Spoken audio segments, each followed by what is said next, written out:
الحمد لله رب العالمين والعاقبة للمتقين والصلاة والسلام على من كان نبيا وآدم بين الماء والطين رحمة للعالمين خاتم الأنبياء والمرسلين وعلى آله الطيبين وأصحابه الطاهرين أما بعد فأعوذ بالله من الشيطان الرجيم بسم الله الرحمن الرحيم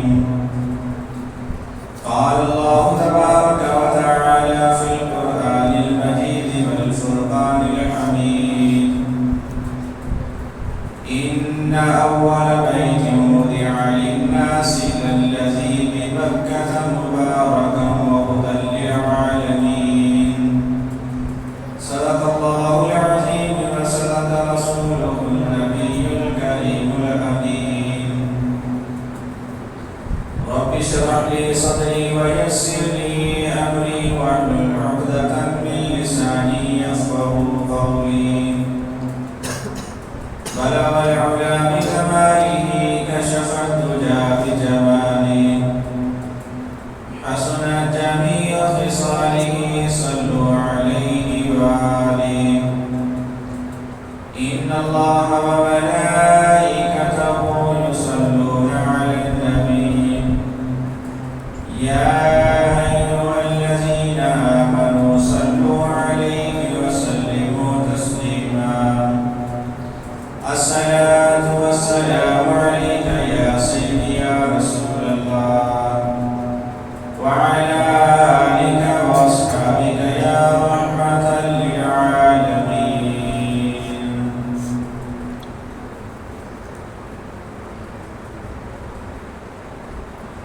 اب تنگی داماد بھی نہ جا اور بھی کچھ مانگ ہے آج وہ باہر بڑھتا اور بھی کچھ مانگ جن لوگوں کو شک ہے کہ کرم اور گہر ہے تو جن لوگوں کو شک ہے کہ کرم اور گہر ہے تو ان لوگوں کی باتوں میں نہ اور بھی کچھ مانگ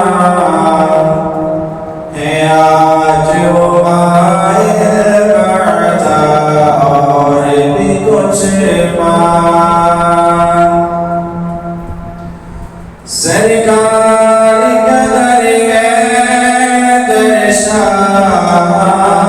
تو نہیں ہے سرکار قدر ہے درشان تو نہیں ہے جو مانگ لیا سو مانگ لیا اور بھی کچھ مانگ کہ آج وہ باہر بڑھتا اور بھی کچھ مانگ پہنچا ہے تو اس گھر پہ تو رہ کے نصیرات پہنچا ہے تو اس گھر پہ تو رہ کے نصیرات آواز بھی آواز لگا اور بھی کچھ بات ہے آج وہ باہر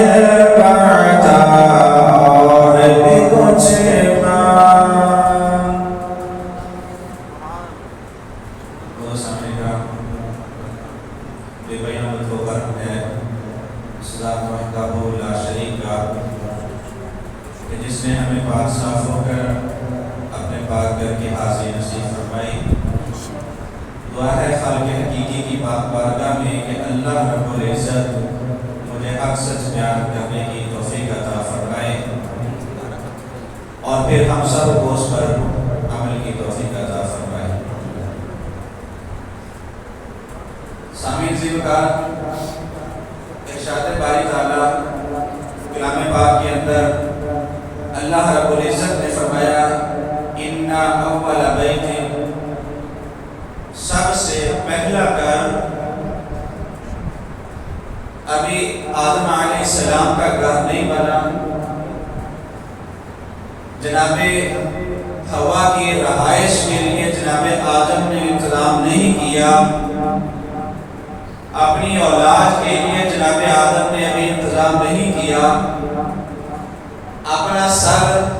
چھپانے کے لیے ابھی چھت تیار نہیں کی، اپنی گھر کی چار دیواری کے لیے ابھی اینٹیں نہیں لگائیں،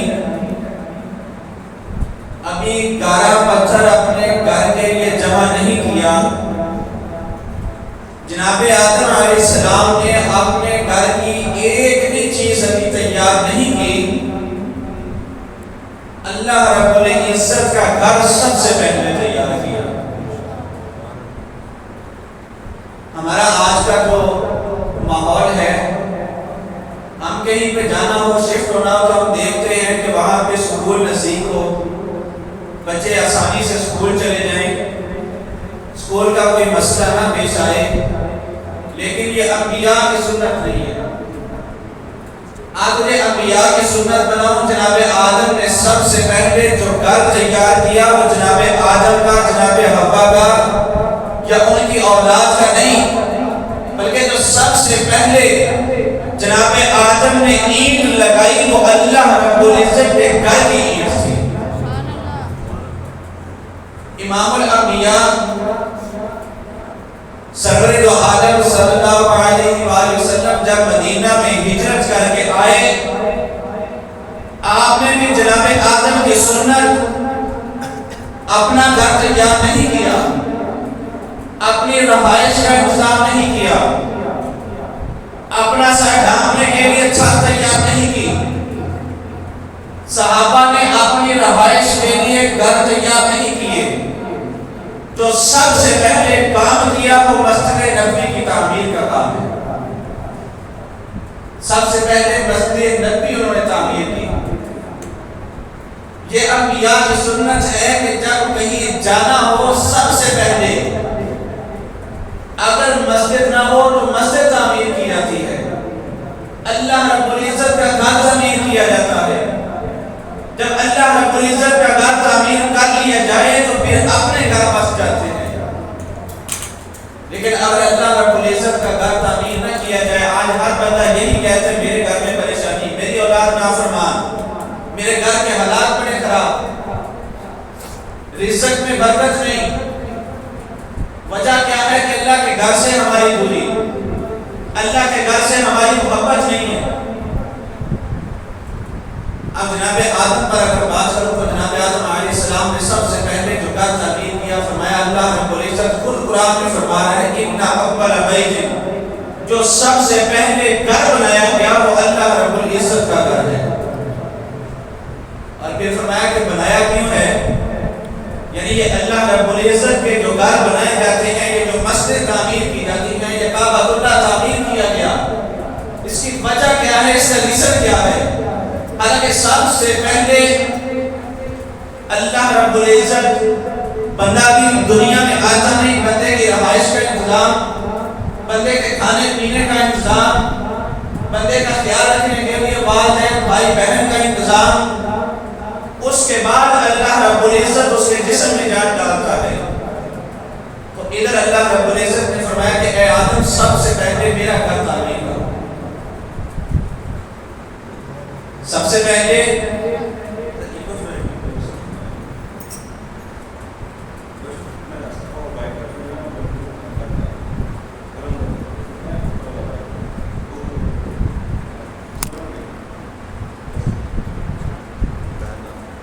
جو سب سے پہلے اللہ رب العزت نے گھر تعمیر کروایا وہ خود اللہ رب العزت کی ذات کا گھر ہے. فرمایا ان اول بیت، سب سے پہلے گھر تعمیر کیا. پھر فرمایا بُنِیَ لِلنَّاسِ، اس کو بنانے کی وجہ کیا ہے، اس کو بنانے کا ریزن کیا ہے، بنایا کیوں گیا ہے؟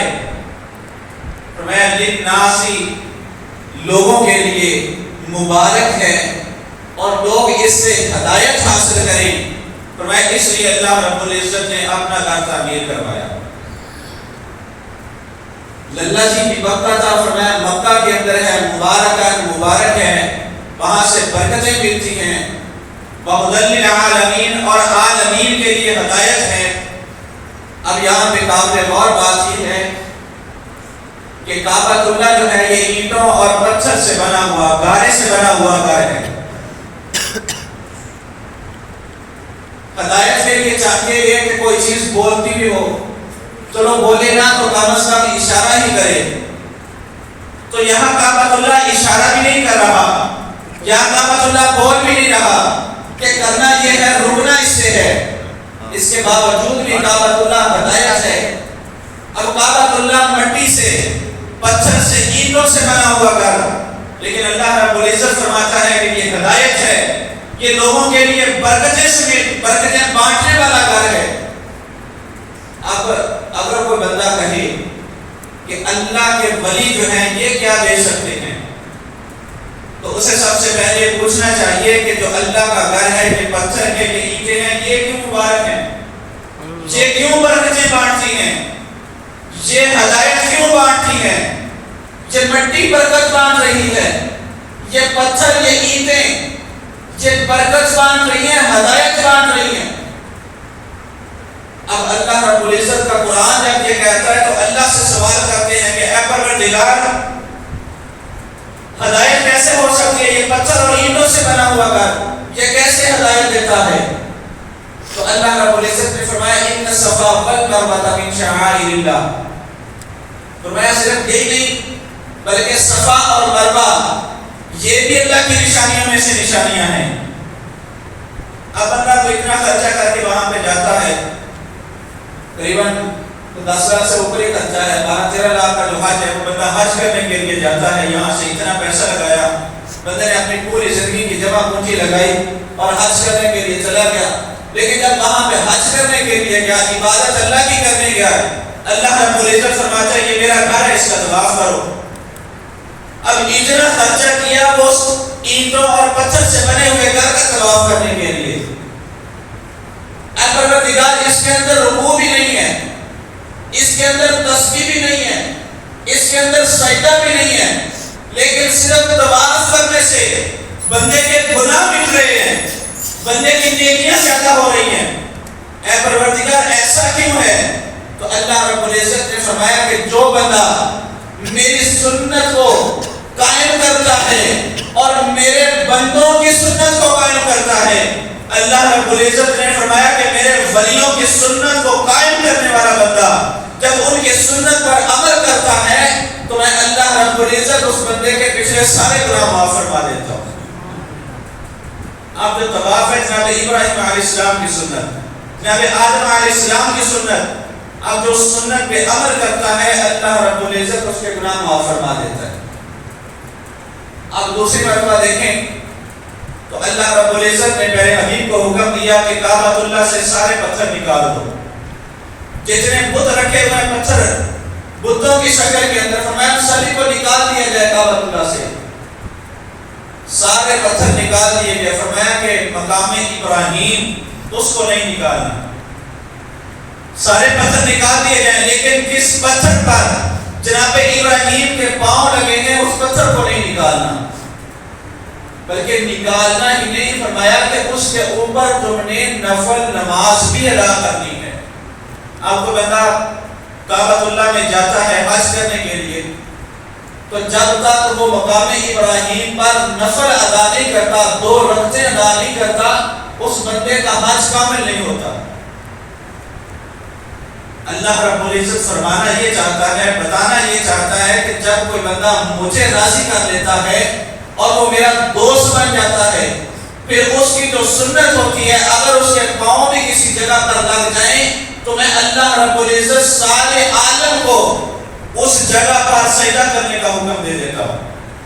اب جناب ابراہیم علیہ السلام کے پاؤں لگے ہیں، اللہ رب العزت عالمین کو کہہ رہا ہے کہ جہاں ابراہیم کے پاؤں لگے ہیں اس جگہ پر سجدہ کرو، اس جگہ پر سجدہ کرو۔ یہ فرمان بھی اللہ رب العزت کا ہے، حالانکہ اللہ رب العزت کو یہ بھی پتا ہے کہ سجدہ صرف اللہ رب العزت کی ذات کو ہے، لیکن اس کے باوجود اللہ رب العزت نے فرمایا کہ جناب آدم کو سجدہ کرو۔ اللہ رب العزت کو یہ پتا ہے، بلکہ حکم دیا کہ سجدہ اللہ رب العزت کے سوا کسی کو نہیں، لیکن جہاں جو جگہ مقرر کی ہے وہ جگہ یہ ہے کہ جناب ابراہیم کے وہاں پاؤں لگے ہیں، جناب ابراہیم کے پاؤں لگے، اللہ رب العزت نے فرمایا کہ اس جگہ پر سجدہ کرو۔ اب اتنا خرچہ کر کے بندہ وہاں پہ حج کرنے کے لیے جاتا ہے تو اللہ رب العزت کی بارگاہ میں عرض کریں پروردگار اتنا خرچہ کر کے آئے ہیں، جب خرچہ کر کے اتنا یہاں پہ آئے ہیں تو کوئی تسبیح کوئی رکوع کوئی سجود کر لیتے ہیں۔ اللہ رب العزت فرماتا ہے نہیں، رکوع بھی نہیں کرنا، سجدہ بھی نہیں، یہ عبادت اپنی جگہ پہ، لیکن اتنی دور آنے کا جو مقصد ہے وہ یہ ہے کہ صفا اور مروہ کے درمیان دوڑ لگاؤ۔ اب بندہ حج کرنے کے لیے کہ اللہ رب العزت نے فرمایا کہ صفا مروہ کے درمیان دوڑ لگاؤ، آب زمزم سے پانی پیو، میرے گھر کا طواف کرو، یہ عیدوں کا طواف کرو۔ اب اللہ رب العزت کی بارگاہ میں اگر بندہ سوال کرے پروردگار اتنی دور سے حج کے لیے آئے ہیں، تیری عبادت کے لیے آئے ہیں، لیکن تو کسی اور کی عبادت میں لگا رہا ہے، تو کسی اور کے نقش قدم پہ چلا رہا ہے، تو کسی اور کی سنت پہ عمل کروا رہا ہے، جہاں تیرے بندے دوڑے وہاں پہ دوڑا رہا ہے، جو تیرے بندوں نے کام کیا طواف کیا وہ کروا رہا ہے، تیرے بندوں کے وہ پاؤں سے نکلنے والا پانی لوگوں کو پلا رہا ہے۔ جب اتنا خرچہ کر کے تو پروردگار تیری عبادت کر لیں، اللہ رب العزت نے فرمایا میری عبادت علیحدہ رہ گئی اگر یہاں پہ آ کے صفا مروہ کے درمیان دوڑ نہ لگائی، کعبۃ اللہ کے چکر نہ لگائے، آب زمزم سے پانی نہ پیا، اگر کچھ سال ایسا نہ کیا تو کسی کو پتہ ہی نہیں چلنا کہ یہ صفا مروہ کیا چیز ہے، کسی کو پتہ ہی نہیں چلنا کہ آب زمزم کیا چیز ہے، کسی کو پتہ ہی نہیں چلنا کہ طواف کیا چیز ہے۔ یہ سارا میں اس لیے کرواتا ہوں تاکہ میرے بندوں کی سنت قائم رہ جائے، تاکہ لوگوں کو پتہ رہے کہ یہ میرے بندے تھے صفا مروہ کے درمیان دوڑنے والے، یہ میرے ہی بندے تھے طواف کرنے والے۔ بلکہ اللہ رب العزت نے یہاں تک بات ختم نہیں کی، فرمایا کہ یہ ان کی نشانیاں نہیں بلکہ میں اللہ رب العزت کی نشانیاں ہیں۔ اب دوڑنے والی حضرت ہاجرہ، لیکن اللہ رب العزت فرما رہا ہے کہ یہ میری سنت ہے، یہ میری نشانی ہے۔ اب طواف کرنے والے جناب ابراہیم، لیکن اللہ رب العزت فرما رہا ہے کہ یہ میری نشانی ہے۔ یہ سارا کچھ کنکریاں مارنا جناب ابراہیم، جناب اسماعیل، جناب ہاجرہ کی سنت، لیکن اللہ رب العزت فرما رہے ہیں میں اللہ رب العزت کی یہ سنت ہے، میں اللہ رب العزت کی یہ نشانی ہے، ان الصفا والمروہ من شعائر اللہ۔ تو دوستو بات یہاں پہ یہی قابل غور ہے کہ ایک حج بہت اہم چیز ہے ہمارے لیے، کعبۃ اللہ پیوٹ پوائنٹ ہے ہماری عبادت کے لیے، ہم اس کی طرف منہ کر کے سجدہ کرتے ہیں، اللہ کی عبادت کرنی ہے تو اسی طرف منہ کر کے سجدہ کیا جائے گا، اگر منہ کسی اور طرف پہ کر دیا ہمارا سجدہ قبول نہیں، ہماری عبادت قبول نہیں، لیکن جب منہ اس کی طرف کرتے ہیں تو وہ کیا چیز ہے؟ لیکن وہ اللہ کے بندوں کی سنت ہے، وہ اللہ کے بندوں کی بنائی ہوئی چیزیں ہیں۔ کعبۃ اللہ اللہ کے بندے نے بنایا، جناب ابراہیم علیہ السلام نے، اور یہاں پہ کعبۃ اللہ بنا کیسے اور بنایا کیسے، میں آپ کی بات بتا کے بات کو ختم کرنا چاہوں گا، موضوع کو اختتام کی طرف لے کے جاتا ہوں۔ کعبۃ اللہ بنا کیسے، بنایا کیوں؟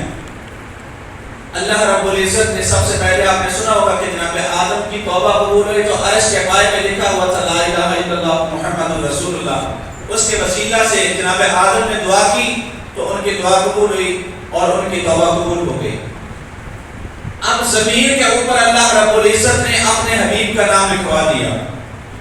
اوپر عرش کے اوپر لکھا ہوا ہے، تو زمین جب بنائی تو زمین کے اوپر اللہ رب العزت نے اپنے حبیب کا نام لکھوا دیا۔ حضور علیہ السلام کا نام جب زمین پر لکھا تو زمین پہلے ہی کام رہی تھی، قرآن فرماتا ہے زمین کانپنے لگی،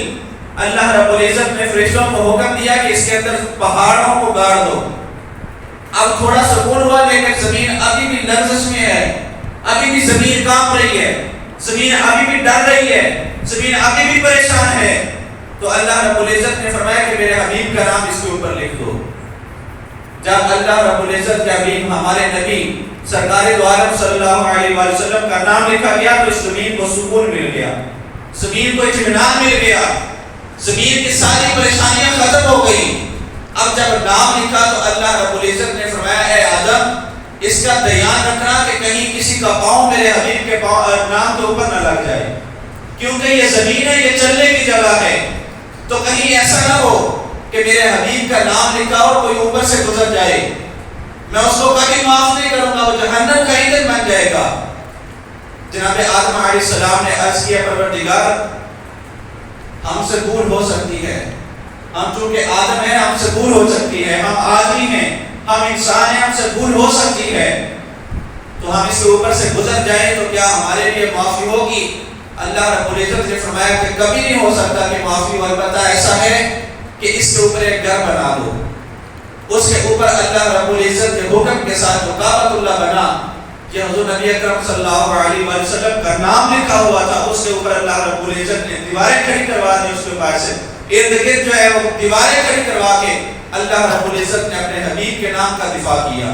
کیونکہ حضور نبی اکرم صلی اللہ علیہ وآلہ وسلم نے خود فرمایا کہ اللہ رب العزت نے ابھی کچھ بھی پیدا نہیں کیا تھا، سب سے پہلے اللہ رب العزت نے میرے نور کو پیدا فرمایا، اور فرمایا پھر اس کو پیدا فرمانے کے بعد اللہ رب العزت نے سبھی سے یہ وعدہ لیا کہ میری بھی تعظیم کرنی ہے اور میرے نام کی بھی تعظیم کرنی ہے۔ باتیں اگر نام کی تعظیم پائیں تو بہت لمبا موضوع ہو جائے گا، دعا ہے اللہ رب العزت کی بارگاہ میں اللہ رب العزت ہمارا قدم بقدم چل کر اپنی بات بارگاہ میں قبول و منظور فرمائے۔